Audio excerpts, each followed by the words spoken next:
పరమందున్న మా కన్న తండ్రి, మీ యొక్క ఘనమైన శ్రేష్టమైన అతి పరిశుద్ధమైన నామమునకు మీకే కృతజ్ఞతాస్తుతులు చెల్లిస్తున్నాం నైనా.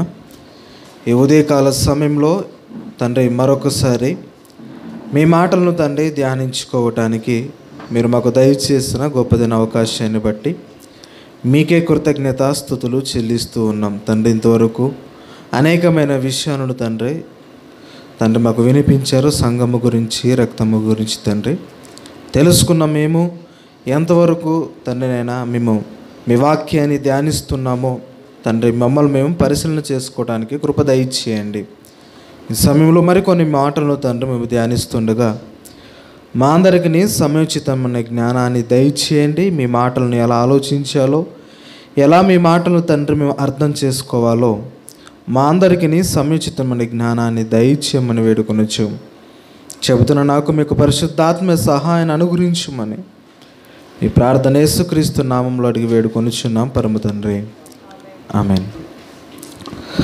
రైట్, మొదటిగా తండ్రి అయిన దేవునికి నా హృదయపూర్వకమైనటువంటి కృతజ్ఞతాస్తుతులు చెల్లిస్తూ, అలాగే చేరువచ్చిన దేవుని పిల్లైన మీ అందరికీ మన ప్రభు ప్రియ రక్షకుడైన యేసుక్రీస్తు నామంలో నా హృదయపూర్వకమైనటువంటి వందనాలు తెలియజేస్తున్న అందరూ కూడా, అలాగే దైవజనులైన వారికి కూడా నా హృదయపూర్వకమైనటువంటి వందనాలు తెలియజేస్తూ ఉన్నాను.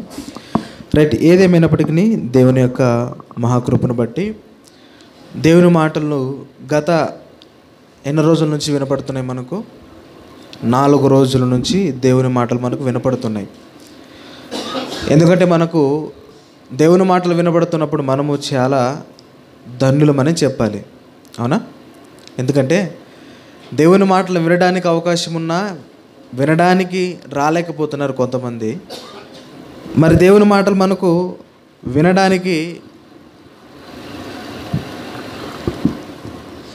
చక్కటి అవకాశాన్ని దేవుడు మనకు కల్పించాడు. మరి మనం ధన్యులమని చెప్పాలి. రైట్, ఏదేమైనప్పటికీ కొన్ని మాటలను సంఘం గురించి మరి దైవజనులు మనకు బోధించారు.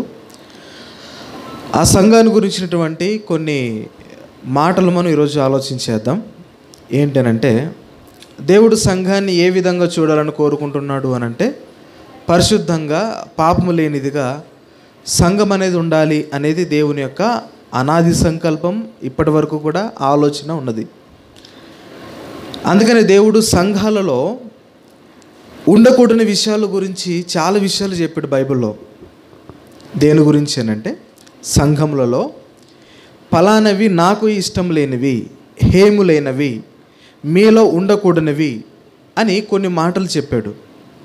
ఎందుకంటే ప్రారంభ సంఘంలో కూడా ఇవి కనపడుతున్నాయి కనుకనే ఈ సంఘంలో ఉన్నటువంటి మాటలను మనకు హెచ్చరిస్తున్నాడు. ఇప్పుడు బైబిల్లో కొన్ని సంఘాలు అంటే కొన్ని ప్రాంతాల్లో ఉన్నటువంటి క్రీస్తు సంఘాల గురించి మాట్లాడుతూ మీరు ఇలా ఉండకండి అని చెప్పాడు. బైబిల్ మొత్తం కూడా మనం ఆలోచన చేస్తే మనందరినీ కూడా పవిత్రులుగా చేయాలనేది దేవుని యొక్క ఆలోచన. అందుకనే బైబిల్ మన చేతికి ఇచ్చాడు. మనకి చేతికి ఇచ్చిన ఈ 66 పుస్తకాలలో ప్రతి మాట కూడా మనల్ని శుద్ధి చేసేదిగా ఉంది, అవునా? ఈ బైబిల్లో ఉన్న ప్రతి మాట కూడా మనలను పరిశుద్ధత చేసేదిగా ఉంది. అందుకని కొంతమంది జీవితాలు మనల్ని మాదిరిగా ఉంటున్నాయి, కొంతమంది సంఘాలు మనకు మాదిరిగా ఉంటున్నాయి. అదేవిధంగా కొన్ని సంఘాలు మనకి ఇలా ఉండకండి అనేవి కూడా చెప్పాయి కదా. మరి బైబిల్లో పౌలు గారు ప్రకటించిన సంఘాలన్నిటిలో కూడా బలహీనమైన సంఘం ఏంటి అని అంటే మనకు తెలుసు, ఏంటి? కొరంతి సంఘం కదా. ఆ సంఘాన్ని గురించినటువంటి మాటలు మనం చూస్తున్నప్పుడు కొన్ని విషయాలు మనకు బోధిస్తున్నాడు ఇప్పుడు. ఎందుకంటే బైబిల్లో ఆ సంఘాన్ని గురించి రాయించాడంటే దాని అర్థం ఏంటి? అంతేనా? బైబిల్లో ఒక సంఘాన్ని గురించి రాయించాడంటే దాని నుంచి మనం ఏదో నేర్చుకోవాలి. దాని నుంచి మనం ఏదో నేర్చుకొని మన పరిశుద్ధతను దగ్గరికి తీసుకొని రావాలి దేవుని యొద్దకు. అందుకని కదా దేవుడు ఈ మాటలు రాయించాడు. అందుకనే మనలో ఉండకూడనివి, దేవుని హేయములైనవి అవేంటో బైబిల్లో కొన్ని మాటలు మనం ఆలోచించేద్దాం. చాలా జాగ్రత్తగా ఈ విషయాలు మనం ఆలోచించాలి. ఎందుకంటే సంఘాలలో ఏవైతే ఉండకూడదని బైబిల్ వ్రాయించాడు అపోస్తలుడు పౌలు గారు చెబుతున్నారో ఇప్పుడున్న సంఘాల్లో ఎక్కువైపోయేవి. ఆలోచించండి, కొన్ని మాటలు చెప్తున్నాను, వింటున్న మీరందరూ నా వైపు చూడండి. ఏంటనంటే సంఘంలో ఏవైతే ఉండకూడదని దేవుడు చెప్పాడో ప్రస్తుత సంఘాల్లో కూడా ఉంటున్నాయి. ఏంటి? ఇప్పుడు చాలా జాగ్రత్తగా ఆలోచించాలి. అదే పౌలు గారు చాలా విలువైన మాటలు, ఇంపార్టెంట్. ఎందుకంటే అవి సంఘాలు లేకపోవటం వలన సంఘం అనేది పాడవుతుంది. కొన్ని ఉండవలసినవి లేకోకుండా ఉండవలసినవి ఉంటున్నాయి సంఘాల్లో, అందువల్ల సంఘం పాడైపోతుంది. ఏంటో చూద్దాం ఒకసారి. కొరింథీయులు రాసినటువంటి మొదటి పత్రిక చూద్దాం. కొరింథీయులు రాసినటువంటి మొదటి పత్రిక, చాలా జాగ్రత్తగా ఈ మాటలు మనం ఆలోచించాలి. ఎవరు రాస్తున్నారు ఈ యొక్క పత్రికను అంటే అపోస్తలుడైన పౌలు గారు. కొరింథీయులు రాసినటువంటి మొదటి పత్రిక మొదటి అధ్యాయము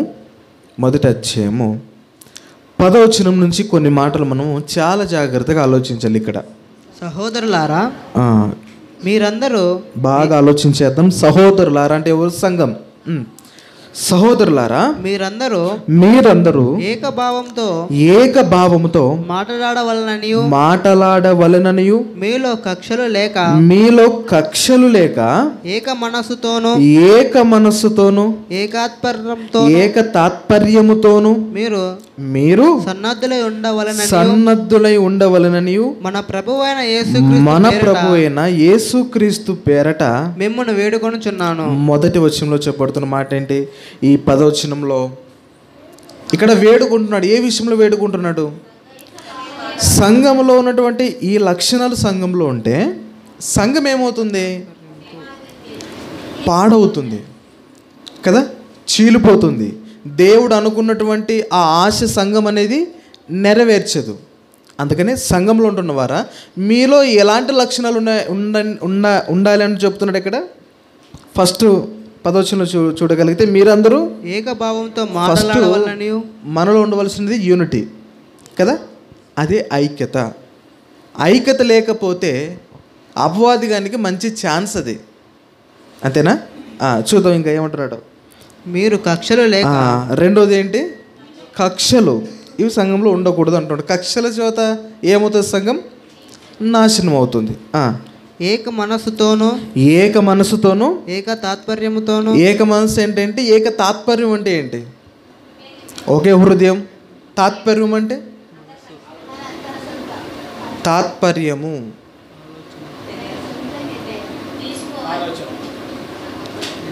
ఆలోచన రాయించాలి. కానీ ఇక్కడ తాత్పర్యం అంటే ఏంటి అర్థం? తెలుగులో మనం చదివేటప్పుడు తాత్పర్యాల గురించినటువంటి అర్థం మనకు తెలియాలి. తాత్పర్యం అంటే ఒకే మాట అని అర్థం. తాత్పర్యము పౌలు గారు చెబుతున్నప్పుడు కూడా నేను ఆయన యొక్క తాత్పర్యమును రాయించబడుతుంటుంది అక్కడక్కడ, కింద కూడా చెబుతాడండి. తాత్పర్యం అంటే ఏంటంటే అర్థం ఏంటనంటే ఒకే భావంతో పలుకుతున్న మాటలు అని అర్థం. తాత్పర్యం అని అంటే నేను ఒక విధంగా మాట్లాడినా ఒకే దగ్గరికి రావాలి, సంఘం మాట్లాడినా ఒకే విధంగానే అర్థం వచ్చేటట్టుగా ఉండాలి. అలాంటి మాటలనే ఏక తాత్పర్యం కలిగిన వారముగా సంఘము ఉండాలి. అదే ఏక మనస్సు, ఏకాత్మ అని అర్థం. మనకి మొదటి ముందుకు వచ్చి చదవగలిగితే అదే విషయాలు చెబుతాడు ఇక్కడ. చూద్దాం కింద ఏమంటుండంటే మీరు సన్నద్ధులై ఉండవలననియు మన ప్రభువైన యేసుక్రీస్తు పేరట మిమ్మల్ని వేడుకొనుచున్నాను. మీరు ఇలా బ్రతకండి. మీరు ఏం మాట్లాడినా సంఘం అంతా ఒకే విధమైనటువంటి సంఘం నుంచి ఒకే మాటే రావాలి కదా. కానీ ఇప్పుడు అలాగున్నాయి చెప్పండి, ఒకసారి ఆలోచించాలి. సంఘాలలో ఒకే విధమైనటువంటి మాటలు ఉన్నాయంటే లేవు. ఎందుకు లేవు చెప్పండి? మీరందరూ ఒకసారి ఆలోచించాలి, బాగా ఆలోచించాలి. సంఘాలలో ఎందుకు ఒకే మనస్సు కలిగినటువంటి మాటలు, ఒకే ఆత్మ కలిగినటువంటి మాటలు ఎందుకు రావట్లేదు? ఐక్యత లేదు. ఇంకా బాగా ఆలోచన చేస్తే సంఘాలలో నుండి ఒకే విధంగా ఉందాము అన్న ఆలోచన లేదు. ఒకటైతే ఏం కావాలని కోరుకుంటారో తెలుసా? మాకు అధికారం కావాలి, నా మాటే చెల్లాలి, నేను చెప్పినదే వినాలని అందరు అనుకుంటున్నారు. కాబట్టే అది జరగదు. సంఘం అర్థమవుతుందన్నమాట. సంఘానికి దేవుడు అధికారులు నియమించాడు, అవునా? సంఘ కాపురులను, సంఘ పెద్దలను దేవుడు వారిని నియమించాడు, వారిని ఏలమని చెప్పాడు. ఏలమంటే అర్థం ఏంటి? నడిపించండి, గొర్రెలను కాయండి. ఎవరి బాధ్యత దేవుడు వారికి ఇచ్చాడు. కానీ మధ్యలో వచ్చి నేను చేస్తానంటే ఎలా ఉంటుంది? ఆ సంఘం అనేది ఫలిస్తుందా? అందుకని కిందనండి ఆ సంఘం గురించి మాట్లాడుతూనే పౌలు గారు కొంతమంది మాట్లాడుతారు, నేను పలానా వ్యక్తికి సంబంధించిన వాడునని. ఒకరికి ఏకంగా ఆలోచన లేవంట, ఒకరికి ఒక ఆలోచన ఉంది అక్కడ. అవునా? కింద చదువుతాం ఇప్పుడు, చాలా జాగ్రత్తగా ఆలోచించాలి. 11 నుంచి, నా సహోదరులారా మీలో కలహములు కలవని. మీలో ఏమున్నాయి ఇప్పుడు? కలహము అంటే అర్థం ఏంటి? ఒకరినొక విధంగా. కలహం అంటే డౌట్లు, కొద్దిగా ఒక మనస్తత్వం కలిగిన వారుగా లేరు మీరు. ఒకరిది వచ్చినట్టుగా వారికి ఇష్టం వచ్చినట్టుగా వాళ్ళు చేసుకుంటున్నారు కదా. మీలో కలహాలు ఉన్నాయి. అలాగుంటే సంఘం అభివృద్ధి అవుతుందా? సంఘం బలపడుతుందా? లేదు. దేవుడిచ్చిన ఎవరికైతే పని అప్పగించాడో వారు మాత్రం అది చేయాలి కదా. అందుకని చెబుతూ మీలో కలహములు కలవని మిమ్మును గూర్చి క్లోయే ఇంటి వారి వలన నాకు తెలియవచ్చును. ఎవరి వల్ల తెలిసిందంటే ఆయనకి, పౌలు గారికి? క్లోయే అంటే వారి కుటుంబం ద్వారా కొరింథీ సంఘంలో ఉన్నటువంటి సంఘం అంట. ఆ సంఘంలో ఉన్నటువంటి లోపాలను కూడా ఎవరికి తెలుసు ఇప్పుడు? క్లోయే ఇంటి వారికి తెలుసండి. వారి ద్వారా, వారి కుటుంబం ద్వారా పౌలు గారికి రిపోర్ట్ వచ్చింది. ఏమని? సంఘాలలో అలాగా ఉన్నారు, సంఘం అంతా ఐక్యత లేదు, సంఘం అనేది దేవుని అనుకున్నట్టుగా కనిపించట్లేదని రిపోర్ట్ ఇచ్చాడు. ఎవరు? క్లోయే ఫ్యామిలీ మొత్తం కలిపి పౌలు గారికి ఇచ్చారు. అందుకనే నాకు వాళ్ళ ద్వారా తెలుసు అంటున్నాడు పౌలు గారు కదా. చూద్దాం ఇంకేమంటాడు కింద చూద్దాం. మీలో ఒకడు, రైట్. ఇప్పుడు సంఘాలకు వచ్చేసే రాగలిగితే సంఘంలో ఉంటున్నవారు ఒక్కొక్క ఆలోచన ఎలా ఉన్నారు అని అంటే చూడాలి ఇక్కడ బాగా. మీలో ఒకడు మీలో అంటే ఎవరు? అవతల వాళ్ళకి గురించి మాట్లాడుతున్నాడు, సంఘం గురించి మాట్లాడుతున్నాడు. సంఘంలో ఉంటున్న మనందరం గురించి, సంఘాన్ని గురించి మాట్లాడుతూ మీలో ఒకరైతే ఎలా ఉన్నారో తెలుసా? నేను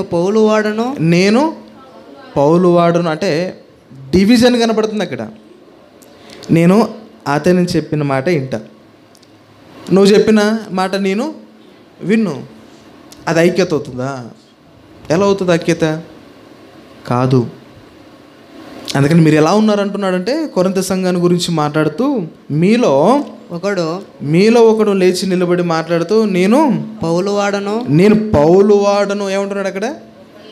నేను పౌలు వాడను అంటే అర్థం ఏంటి? నాకు పౌలు గారు వాక్యం చెప్పారు కాబట్టి వాక్యానికి ఆలోచించట్లేదు, కానీ మనుషులైన వారికి లోబడుతున్నారు అక్కడ. నేను పౌలు వాడను, ఒకడు నేను అపోల్లో వాడను. మరొక వ్యక్తి అంటున్నాడు, నేను అపోల్లో వాడను, నాకు ఆయనే దాసుడు, ఆయన నాకు హెడ్.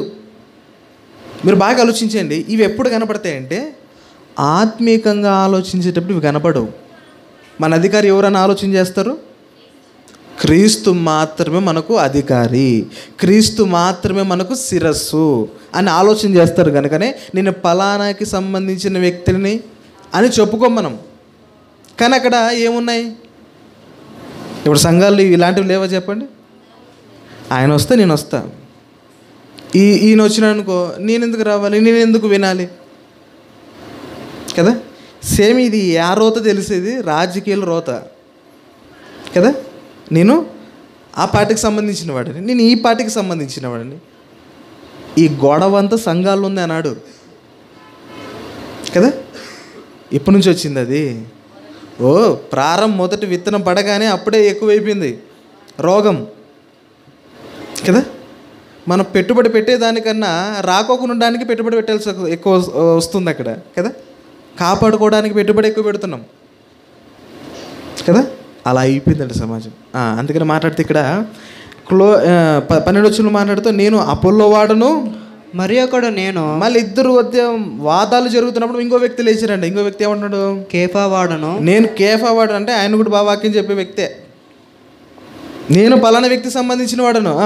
ఇంకోటి లేచి నేను క్రీస్తు వాడనని చెప్పుచున్నాను. అవసరం లేదు, నాకు క్రీస్తు వాడను అని చెప్పుకొనుచున్నారని నేను చెప్తున్నాను అంటున్నాడు. తాత్పర్యం అంటే అర్థం ఏంటి? నా భావం, నా ఆలోచన, నా తలంపులు నేను మీ దగ్గర చెప్తున్నాను అంటున్నాడు. తాత్పర్యం అంటే అర్థం తెలుసు కదా. తాత్పర్యం ఏంటంటే నేను ఏం ఆలోచన చేస్తున్నా, నా ఆలోచన ఏంటి, అది నేను మీ మీదకి తీసుకొని రావడమే దాన్ని తాత్పర్యము లేక విషయము అని అంటాం కదా. పౌలు గారి ఆలోచన ఏ విధంగా ఉంది? సంఘాలను బట్టి ఆలోచన చేస్తే అన్నీ అక్కడ ఒకరికి ఇష్టం వచ్చినట్టుగా వాళ్ళు అయిపోయిన సంఘం. అందుకని మాట్లాడుతూ కిందనండి క్రీస్తు విభజింపబడ్డా నెక్స్టే ఏముంది అక్కడ? క్రీస్తు విభజింపబడి ఉన్నాడా? క్రీస్తు విభజింపబడి ఉన్నాడా అంటే అర్థం ఏంటి? మీరు మొక్కలు చేసుకుని తినడానికి ఏమైనా ఇది పుచ్చకాయ కాదు కదా. ఏంటిది? సంఘం. ఆయన ఇంతగారు చెప్పారు కదా, దైవదాసులైన వారు రక్తం పెట్టి కొన్నాడు, సంపాదించాడు మనల్ని. మేము కాదు, మేముకు మనము అనే దానికి చాలా డిఫరెన్స్ ఉంది కదా. మేమని ఎప్పుడు అంటాం, మనమని ఎప్పుడు అంటాం చెప్పండి కదా. మేము అంటే మనము అనంటే ఎలాగ ఉంటుంది? అందరినీ కలిపి మాట్లాడతాడు. మేము అనంటే నేను నా కుటుంబం మాత్రమే అని అర్థం. మనం అనంటే ఇక్కడున్న వాళ్ళందరి కుటుంబం. మేము అంటే మా కుటుంబం మాత్రమే వస్తుంది కదా. కానీ పౌలు గారు మేము అనలేదు అక్కడ. ప్రతిదానికి మాట్లాడుతూ మనము అని సంబోధించి మాట్లాడాడు కదా. అందుకని ఇలాంటివి ఉన్నాయి గనుకనే ఏమంటున్నాడు పౌలు గారు? క్రీస్తు విభజింపబడ్డా లేదా? కానీ సంఘంలో ఉన్నవారు ఏం చేస్తున్నారు? గొడ్డలు తీసుకుని నరుకుతున్నారు, నీకో ముక్క నాకో ముక్క కదా. ఇదేనా యేసుక్రీస్తు వారు చెప్పింది? ఇదేనా పౌలు గారు చెప్పింది? ఇదేనా అపోస్తలులైన వారు బోధించినది మనకు? కాదు కదా. ఒకసారి ఆలోచించాలి. అందుకని కింద అదే చెబుతా. తర్వాత ఏమంటున్నాడు? క్రీస్తు విభజింపబడి ఉన్నాడా అంటే క్వశ్చన్ మార్క్ వేసాడు అక్కడ. ఏంటి క్వశ్చన్ మార్క్ అంటే అర్థం ఏంటి? విభజింపబడ్డా? బాగా ఆలోచించాలి. విభజింపబడ్డా?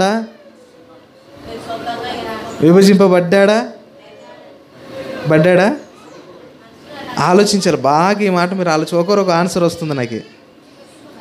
విభజింపబడ్డా? పడలేదు. కానీ మీరు ఎందుకు పడుతున్నారు అని క్వశ్చన్ అది. అంతేనా? క్రీస్తు విభజింపబడ్డా? వేరేగా ఏమని చెప్పాడా యేసుక్రీస్తు వారు? నేను కాక వేరే మార్గం ఉందని చెప్పాడా? నా ద్వారా తప్ప ఎవడు తండ్రి దగ్గర రాడని చెప్పాడు. కానీ నేను కాక ఇంకో వ్యక్తి కూడా ఉన్నాడు, ఆయన తప్ప అని చెప్పాడు ఏమైనా? మరి ఎందుకు విభజింపబడినట్టుగా మీరు ఉంటున్నారని చెప్తున్నాడు ఇక్కడ సంఘం కదా. అందుకని క్వశ్చన్ మార్క్ అంటే అర్థం ఏంటి?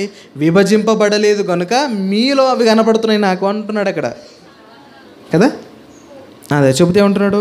క్రీస్తు విభజింపబడి ఉన్నాడా? పౌలు మీ కొరకు. ఇప్పుడు మీరు నాకు పలానా పలానా పలానా అంటున్నారు కదా. వాళ్ళు ఏమైనా మీకు ఏమైనా రక్తం పెట్టారా? చెబుతున్నాడు అక్కడ. ఏమంటున్నాడు అక్కడ? పౌలు మీ కొరకు సిలువ పెట్టాడా? ఏమంటున్నాడు అక్కడ? పౌలు. కొంతమంది అక్కడ సంఘాలు ఏముంటుంది, నేను పౌలు వాడని చెప్తున్నాడు కదా. ఆ పౌలు మీ గురించి ఏమన్నా రక్తం సిలువ వేయబడ్డా అంటున్నాడు. వేయబడ్డా? లేదే. ఇంకో మాట కూడా ఉంటున్నాడు ఇక్కడ. ఏమంటున్నాడు? పౌలు నామమున మీరు బాప్తిసం పొందితిరా. ఎవరు నామమున బాప్తిసం పొందితిరా అంటున్నాడు? పౌలు నామమున మీరు బాప్తిసం పొందితిరా, నా నామమున మీరు బాప్తిసం పొందితిరని ఎవరైనా చెప్పుకుంటున్నట్లు క్రీస్తునకును గాయునకును మరి తప్ప మరి ఎవరికి నేను బాప్తిసం ఇయ్యలేదు. మీలో ఇంత కక్ష పెట్టుకుని నేను ఎలా ఇవ్వలే బాప్తిసం మీకు? మీ యొక్క అంతా నాకు తెలిసే నేను బాప్తిసం ఎలా మీకు ఎందుకు వెళ్ళేది తెలుసా? మీరు సొంత రక్షణగా స్వీకరించవలసింది క్రీస్తును, అధికారంగా ఉండవలసినది క్రీస్తు. కానీ మీరేమనుకుంటున్నారు సంఘాల్లో? నేను పలానాగా నాకు ఫేవరెట్ ఈయన. డివిజన్ పెద్ద సంఘాలు చూస్తేనండి, ఈ పెద్ద ఆయన వచ్చినాడంటే ఈ పెద్ద ఆయన కలిగిన వారు రారు, ఈయన వచ్చినాడంటే ఈయన రారు కదా. పెద్ద సంఘాలు మీరు చూస్తే కదా. అందుకని బాప్తిసం ఇలా పౌలు గారు ఎందుకు వెళ్ళేది చెప్పండి? ఓన్లీ వీళ్ళిద్దరికి ఎందుకు ఇచ్చాడు? వీళ్ళు ఓన్లీ క్రీస్తుని మాత్రమే అధికారిగా స్వీకరించాడు, క్రీస్తుకు మాత్రమే ఫాలో అయ్యారు వాళ్ళిద్దరు కూడా. కానీ వీళ్ళు ఎలాగ ఉన్నారట? నాకు పౌలు గారే ప్రాణం పెట్టారన్నంత బిల్డప్తో మాట్లాడుతున్నారు వీళ్ళు కదా. ఆలోచించాలి ఒక్కసారి. సేమ్ ఇది రాజకీయాల్లో ఉన్నది సంఘాల్లోకి వచ్చేస్తుంది. రాజకీయాలు ఎలాంటివి అయితే ఉన్నాయో అసలుకి అవే సంఘాల్లో వస్తున్నాయి. మరి అలాంటి సంఘం ఐక్యతగా ఉంటుంది చెప్పండి? ఉంటుందా? అందుకని ఆలోచించాలి. సంఘంలో చేర్చబడేటప్పుడే ఎవరు ఎలాంటి వారో తెలుసుకొని మనం చేరాలి కదా. ఆలోచించాలి. అదే చెప్తున్నా, ఏమంటున్నాడు అక్కడ చూద్దాం. మరి అదే మాట చెప్తూ ఏమంటున్నాడు? నా నామమున మీరు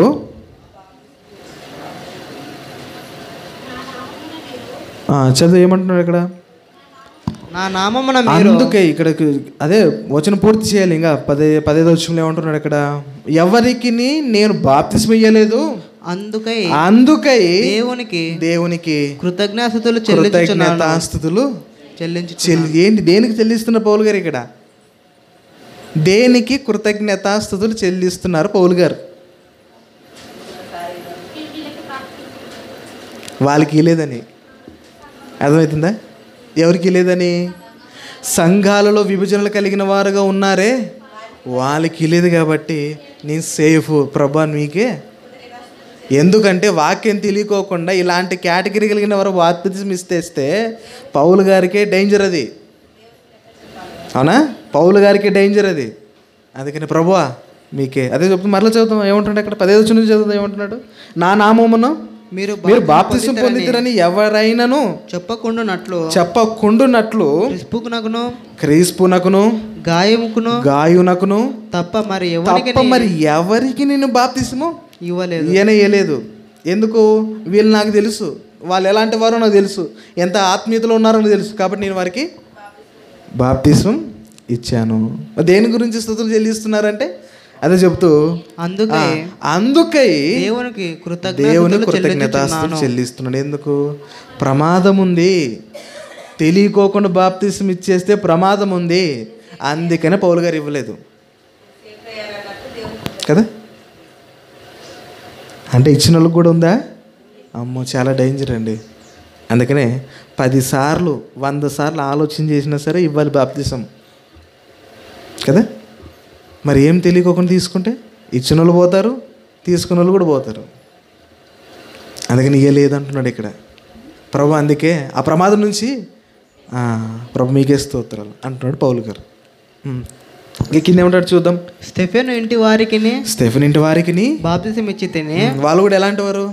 చాలా భక్తిపరులు వాళ్ళు కూడా కదా. అంత భక్తిపరులు చెప్పండి మనం. పౌలు గారు ఇచ్చారంటే కారణం ఉంది అక్కడ. వాళ్ళు ఎలాంటి వారు తెలుసుకొని ఇస్తున్నాడు అక్కడ. తెలిసైనా సరే మనం ఇస్తే అది పాపం అవుతుంది కదా. ఏమన్నాడు కింద తర్వాత? వీరికి తప్ప మరి ఎవరికైనాను బాప్తిసం ఇచ్చితేనేమో నేను ఎరుగను. తర్వాత ఇచ్చితేనేమో నేను ఎరుగను. బాప్తిసం ఇచ్చుటకు 10వ వచనంలో బాప్తిస్మం ఇచ్చుటకు క్రీస్తు నన్ను పంపలేదు కానీ. వీళ్ళు ఏం చేస్తారు? ఓన్లీ బాప్తిసం తీసుకుంటే చాలిక, మిగతా ఎలా బ్రతికినా ఆయన క్యారెక్టర్ కలిగిన వారు ఉంటారు. నేను దాని నిమిత్తం రాలేదు, ఓన్లీ బాప్తిసం ఇచ్చి పోవడానికి నేను రాలే. ఎందుకు వచ్చింది మరి? అది కింద చెప్తున్నాడు. ఎందుకు వచ్చింది తెలుసా? అదే చెప్తా 10వ వచనంలో, బాప్తిసం ఇచ్చుటకు క్రీస్తు నన్ను పంపలేదు. ఓన్లీ బాప్తిసం ఇవ్వడానికి మాత్రమే కాదు కదా. క్రీస్తు యొక్క అదే చెబుతూ దేనికి వచ్చానో తెలుసా? క్రీస్తు యొక్క శిలువ వ్యర్థము కాకుండానట్లు. క్రీస్తు యొక్క శిలువ వ్యర్థము కాకుండానట్లు. ఆయన ఎందుకు వచ్చాడు భూమి మీదకి? ఆయన శిలువ మరణం ఎందుకు పొందాడు? తగ్గించే సౌండ్. ఇది ఇక్కడ యేసుక్రీస్తు వారు గురించి మాట్లాడుతూ ఆయన ఎందుకు భూమి మీదకి వచ్చాడు? మన పాపాల గురించి కదా. ఆయన వచ్చిన పని ఏంటో చాలా గొప్ప పని అయింది. ఆ పని వ్యర్థం కాకుండా ఉన్నట్లు నేను బాప్తిసం మాత్రం ఇవ్వట్లేదు అంటాడు. మరలా చదువుతాం. ఏమంటాడు అక్కడ? బాప్తిసం ఇచ్చుటకు క్రీస్తు నన్ను పంపలేదు కానీ క్రీస్తు యొక్క శిలువ వ్యర్థము కాకుండానట్లు. ఎందుకంటే ఓన్లీ కొంతమంది బాప్తిసం ఎందుకు తీసుకుంటారంటే, ఎందుకు తీసుకుంటారు బాప్తిసం? భక్తిలో ఎదగాలి, దేవుని కొరకు రాజ్యంలో వెళ్ళాలని తీసుకుంటారు. చాలా వరకు పండగ వచ్చిందనో కదా, పెళ్లి జరుగుతుందనో, పుట్టినరోజు అనో, ఈరోజు తీసుకుంటే బాగుంటుంది అనో కదా, ఈరోజు మంచి రోజు అనో, అలాంటి వారు ఉన్న వారి గురించి మాట్లాడుతూ అలాంటి వారికి నేను బాప్తిసం ఇవ్వడానికి రాలేదు అంటున్నాడు. ఎందుకు? ఒకవేళ ఇస్తే ఎందుకు ఇవ్వాలి? క్రీస్తు శిలువ గురించి తెలుసుకోవాలి. క్రీస్తు శిలువ తెలియందే వారికి అస్సలు ఇవ్వకూడదండి. ఒకవేళ తెలియకోకుండా ఇచ్చింటే పౌలు గారు అంటున్నాడు, నేను దానికైతే రాలేదు అంటున్నాడు. అంటే అర్థం ఏంటి? ఆత్మీయతలో నడిపిస్తూనే వాళ్ళకి ఇవ్వాలి. తెలిస్తేనే ఇవ్వాలి. అంతేనా? మనలో చదువుదామంటే ఎంత చక్కగా ఉంది చూడండి. బాప్తిస్మం ఇచ్చుటకు క్రీస్తు నన్ను పంపలేదు కానీ క్రీస్తు యొక్క సిలువ వ్యర్థము కాకుండా ఉన్నట్లు వాక్చాతుర్యము లేకుండా సువార్త ప్రకటించుటకే ఆయన నన్ను పంపాను. ఆయన నన్ను పంపాడు. దేని గురించి పంపాడు? సువార్త గురించి. సువార్త చెప్పి వారి హృదయంలో వాక్యాన్ని నాటి వాళ్ళు ఎప్పుడైతే ఆలోచన కలిగిన వారుగా ఉంటారో అప్పుడు నువ్వు బాప్తిస్మం పంపించాడు. అంతేగాని నువ్వు ఏం చెప్పుకోకుండా 2 మాటలు చెప్పి బాప్తిస్మం ఇచ్చారా అంటే ఎలా ఉంటుంది అది? అలా అయితే నేను రానంటున్నాడు పౌలు గారు, అలాగైతే నేను ఇవ్వను అంటున్నాడు పౌలు గారు కదా. ఇవన్నీ ఉన్నాయి కనుకనే సంఘాల్లో ఇలా ఉన్నాయి కనుకనే బాప్తిస్మం పౌలు గారు ఇవ్వలేదండి ఆ సంఘానికి కదా.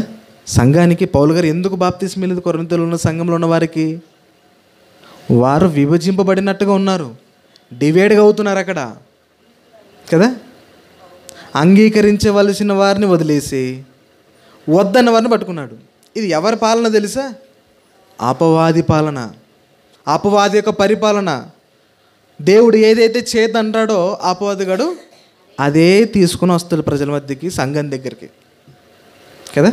క్రీస్తు ఏదైతే చెప్పాడో అది మీరు చేయొద్దండి అని చెప్పి అపవాది కొత్త బోధ, కొత్త సువార్త. అందుకని గలితీయుల పత్రికలో మాట్లాడతాడు కదా, మీరు ఇంత త్వరగా తిరిగిపోవడం చూసి నాకు అంటే అర్థం ఏంటి? అపవాది తీసుకుని వస్తున్నాడు అక్కడ. ఎందుకు? నిజమైన దాన్ని కప్పేయడానికి కదా. ఒకసారి ఆలోచించాలి. అందుకని సంఘాలలో ఇలాంటివి ఉన్నాయంటే ఎందుకు ఉన్నాయి? చెప్పిన తర్వాతైనా మారాలి కదా కదా, మారాలి. చెప్పిన తర్వాత ఇదే లక్షణాలు కనపడితే అది ఎవరి సంఘం? క్రీస్తు సంఘమా? అపవాది నిర్మించిన సంఘం అవుతుంది అప్పుడు అది కదా. సంఘాలలో డివిజన్ ఉండకూడదు బైబిల్ చెప్తుంది. సంఘాలు ఎవరికి ఇష్టం వచ్చినట్టుగా వాళ్ళు ఉండకూడదని బైబిల్ చెబుతుంది. అలా ఉన్నాయంటే అర్థం ఏంటి? అంతేనా?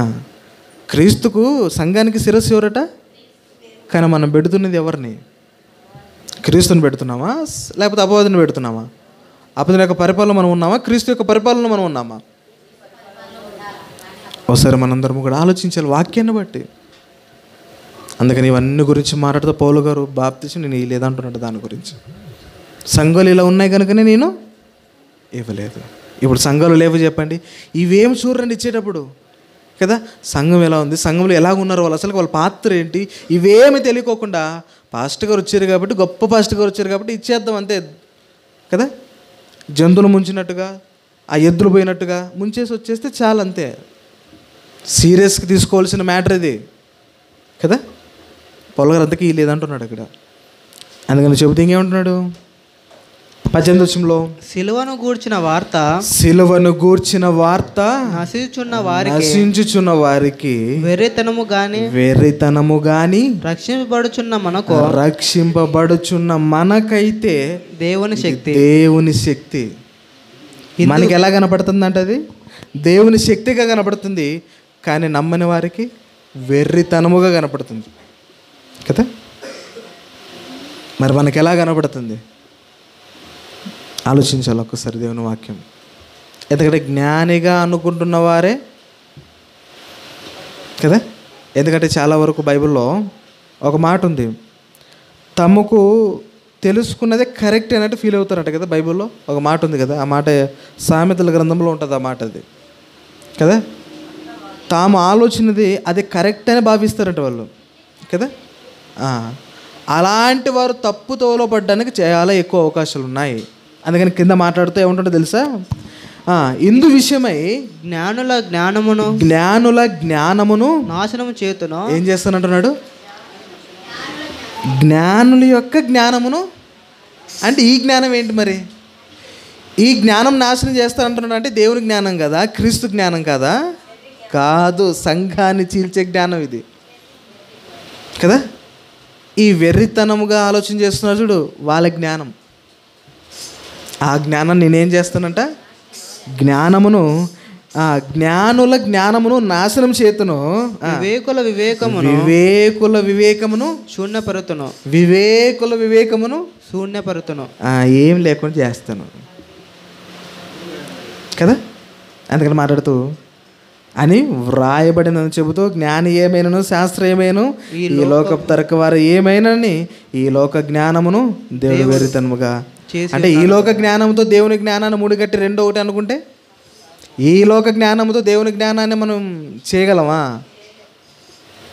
దానికి ఇవ్వాల్సిన దాని ప్రాధాన్యత ఇవ్వాలి, దీనికి ఇవ్వాల్సింది ఇవ్వాలి. దీన్ని ఆలోచించి చేసినట్టుగా దాన్ని మనము లోక జ్ఞానాన్ని ఆలోచన చేసినట్టుగా దేవుని జ్ఞానాన్ని మనం ఆలోచించేము. ఎందుకంటే జ్ఞానులైన వారికే సవాలు ఇస్తున్నారు పౌలు గారు ఇప్పుడు. ఏమని? జ్ఞాని ఏమైనా శాస్త్రమైన ఈ లోకపులో ఉన్నటువంటి వారు తర్కవాదులు కూడా వారు ఏమైనా ఈ జ్ఞానం కింద అంటున్నాడు పౌలు గారు కదా. ఒకసారి మనందరం ఆలోచించాలి. ఇవన్నీ సంఘాల్లో లేవండి.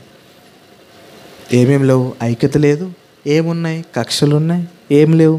బాధ్యత లేదు. ఏమున్నాయి? అసూయలు ఉన్నాయి. ఇవన్నీ ఉంటే సంఘం ఎలా గొప్పదవుతుంది? సంఘము దేవుడు వీరిని ఏర్పరిస్తే వీరి ద్వారా సంఘానికి లోకానికి మాదిరిగా ఉండవలసిన సంఘము ఇప్పుడున్న కొరింథీ పట్టణంలో సంఘంలాగా ఉంటే దేవుడు వారిని చూసి ఏమంటాడు? తీర్పు రోజు వాళ్ళని చూసి ఏమంటాడు? బలా నమ్మకమైన నా దాసు నా దగ్గర అంటాడా? నువ్వెవరో నాకు తెలియదు అంటాడు పౌలు దేవుడు కదా. పోయిన వారం కూడా అదే కదా, దేవుడు ఎరిగిన ఎవరు కదా. ఒకసారి ఆలోచించేద్దాం. కనుక సంఘం గురించిన మాటలు కొన్ని మాటలు ఉన్నాయి, చాలా విషయాలు ఉన్నాయి. కనుక ఇప్పుడు ఏవైతే విన్నామో మనము ఆ కోవల్లో ఉండకూడదు, ఆ యొక్క లక్షణాలు మనలో ఉండకూడదు. ఉంటే అది క్రీస్తు సంఘం అపవాది సంఘం అవుతుంది. కనుక విభజన అనేది సంఘాలలో ఉండకూడదు, ఉండకూడదు. ఉండిందా? విభజన చేసే ఆలోచన ఎవరిది అంటే అపవాదిది కదా. ఎందుకంటే ప్రారంభంలోనండి పరలోకంలో జరిగింది ఏంటి చెప్పండి? విభజన కదా. వాడొక్కడు పోయినాడు అనుకుంటున్నామా మనం? వాంతపుటి ఎంతోమంది తొలకొని వచ్చినాడు. అక్కడ విభజన కదా. సేమ్ యాజిటీస్గా పరలోక రాజ్యాన్ని గురించి మాట్లాడితే పరలోకంలో ఎంత చక్కగా ఉండవలసిన మనము వాడొచ్చి వాని యొక్క అనుసరులుగా మార్చేసుకుంటున్నాడు. అలా ఉండకూడదు. మనం ఎలా ఉండాలి? ఐక్యత, ఐక్యత, ఐక్యతలో ఉంది. క్రీస్తు కనపడాలి. ఐక్యత చూస్తే పలానా సంఘం అంటే క్రీస్తు మాత్రమే కనపడాలి. వ్యక్తి కానీ వ్యక్తులు కానీ అస్సలు కదా. ఇది దేవుడే రాయించిచ్చాడు సంఘాల గురించి. కాబట్టి మనమైనా ఎలా ఉన్నాం ఒకసారి మనల్ని మనం పరిశీలన చేసుకుందాం. రేపు వారం మరలా మరికొన్ని విషయాలను సంఘాలకు ఉండకూడనివి మరలా రేపు వారం కొన్ని విషయాలు మనం నేర్చుకుందాం. ఈరోజు విన్న వాక్యాన్ని బట్టి మన హృదయంలో ఫలించేలాగా దేవునికి మనం ప్రార్థన చేద్దాం. రెండు కళ్ళు మూసుకుని ప్రార్థన చేసుకుందాం. పరలోకమందున్న మా కన్న తండ్రి, మీ యొక్క ఘనమైన శ్రేష్టమైన అతి పరిశుద్ధమైన నామమునకు మీకే కృతజ్ఞతాస్తుతులు చెల్లిస్తున్నాం నైనా. మరలా మమ్మల్ని సంఘంలో చేర్చి ఇటు విధంగా తండ్రి సంఘమును గురించినటువంటి మాటలలో ఎన్నో విషయాలు మాకు నేర్పించారు తండ్రి. అందును బట్టి మీకే స్తుతులు స్తోత్రాలు చెల్లిస్తున్నాం నైనా. సంఘంలో ఉంటున్న మేము ఎలా నడుచుకోవాలో, ఎలా మేము బ్రతకాలో తండ్రి ఎన్నో మాటలు తండ్రి కొన్ని సంఘాల ద్వారా మాకు హెచ్చరికగా మీరు రాయించి ఇచ్చారు. తెలుసుకుంటున్న మేము తండ్రి జాగ్రత్త కలిగి తండ్రి మీకు భయభక్తులతో జీవించులాగున కృప దయచేయమని వేడుకొనిచున్నాం. ఎంతమంది అయితే మీ మాటలు విన్నారో వారందరి హృదయాల్లో మీ వాక్యాన్ని ఫలించండి, అభివృద్ధిపరచమని వేడుకొనిచున్నాం. తండ్రి ఇంతవరకు కొన్ని మాటలు తండ్రి నేర్చుకున్నాం. ఇంతకుముందు నైనా కొన్ని మాటలు తండ్రి మీ దాసుల ద్వారా మేము విన్నాం. ఆయనకు మంచి ఆరోగ్యాన్ని తండ్రి దయచేయండి. వారి కుటుంబాన్ని, వారి సతీమణి గారిని కూడా దీవించండి, ఆశీర్వదించండి. తండ్రి వృద్ధాపంలో ఉన్న వారికి మంచి ఆరోగ్యాన్ని బలమును దయచేయండి తండ్రి. వారి మీ తలంపులు కలిగి తండ్రి నైనా బ్రతుకులాగా కృప దయచేయమని వేడుకొనొచ్చు. మరలా మీ చిత్తం మీద బ్రతుకుంటే మరొకసారి మేమందరము సంఘం ఈ విధంగా కలుసుకొని మీ మాటలను ధ్యానించుకోగలిగే జ్ఞానాన్ని మా అందరికీ దయచేస్తారని వేడుకొనొచ్చు. మీ ప్రియకుమారుడు మాలొక రక్షకుడు యేసుక్రీస్తు నామంలో ఈ ప్రార్థన మనములు అడిగి వేడుకొనుచున్నాం పరమ తండ్రి. Amen amen amen.